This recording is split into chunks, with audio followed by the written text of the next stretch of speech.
হাজরে আসওয়াদ পৃথিবীর বুকে এটি এমন একটি রহস্যময় পাথর যা কয়েক হাজার বছর ধরে কোটি কোটি মানুষের ভক্তি ও চুম্বনের কেন্দ্রবিন্দু হয়ে আছে। কিন্তু আধুনিক বিজ্ঞানের লেন্স যখন এই পাথরের উপর পড়ে, তখন বেরিয়ে আসে এমন সব অমীমাংসিত তথ্য যা দীর্ঘদিনের প্রচলিত বৈজ্ঞানিক ধারণাকে বারবার ওলটপালট করে দিয়েছে। আজও বিজ্ঞানীরা অবাক হয়ে ভাবেন, এই পাথরটি আসলে ঠিক কী দিয়ে তৈরি এবং এর উৎস কোথায়।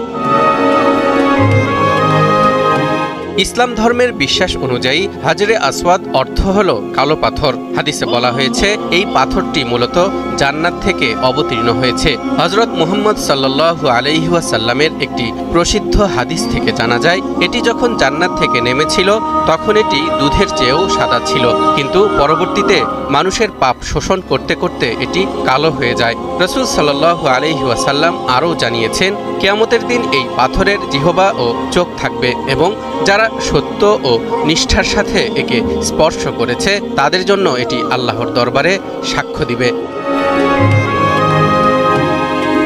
ইতিহাসের বিভিন্ন চড়াই উতরাইয়ের সাক্ষী এই পবিত্র পাথর। তবে সবচেয়ে আলোচিত ঘটনাটি ঘটে 930 খ্রিস্টাব্দে, যখন কারমাতিয়ান নামক একটি চরমপন্থী গোষ্ঠী মক্কায় তাণ্ডব চালায় এবং হাজরে আসওয়াদ চুরি করে বাহরাইনে নিয়ে যায়। দীর্ঘ প্রায় 22 থেকে 23 বছর পর 952 খ্রিস্টাব্দে পাথরটি পুনরায় মক্কায় ফিরিয়ে আনা হয়। ঐতিহাসিকদের মতে পাথরটি ফিরে পাওয়ার পর এর সত্যতা যাচাই করা হয়েছিল একটি পরীক্ষার মাধ্যমে। পরীক্ষায় দেখা যায় পাথরটি পানিতে ভাসছিল, যা সাধারণ পাথরের ক্ষেত্রে একেবারেই অসম্ভব।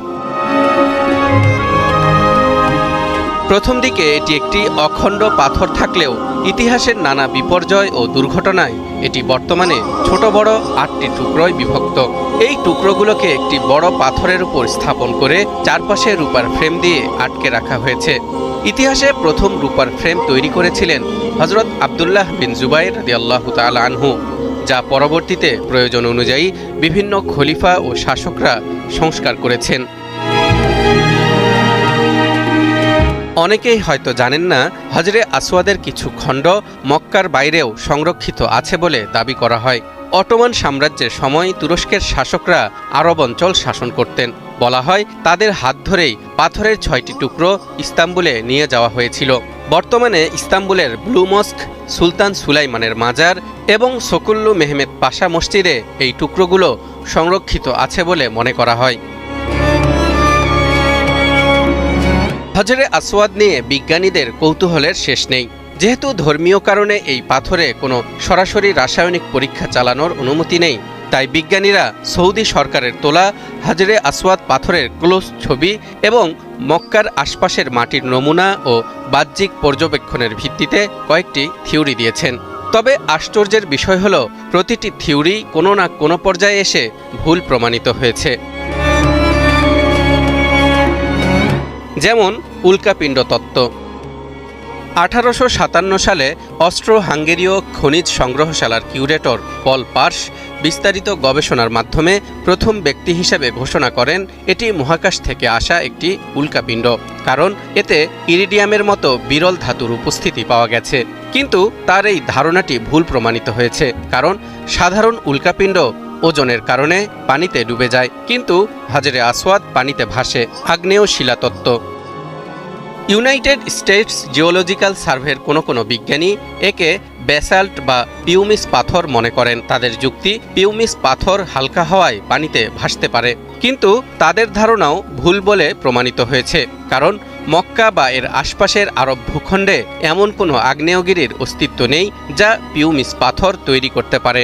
অ্যাগেট তত্ত্ব।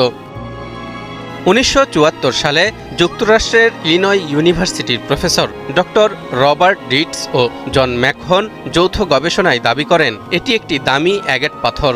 মূলত পাথরের গায়ে থাকা স্তরীভূত রেখা বা ডিফিউশন ব্যান্ডিং পর্যবেক্ষণ করে তারা এই সিদ্ধান্তে পৌঁছেছিলেন, কিন্তু তাদের এই তত্ত্ব পানিতে ভাসার রহস্য সমাধান করতে পারে না। ইম্প্যাক্টাইট তত্ত্ব।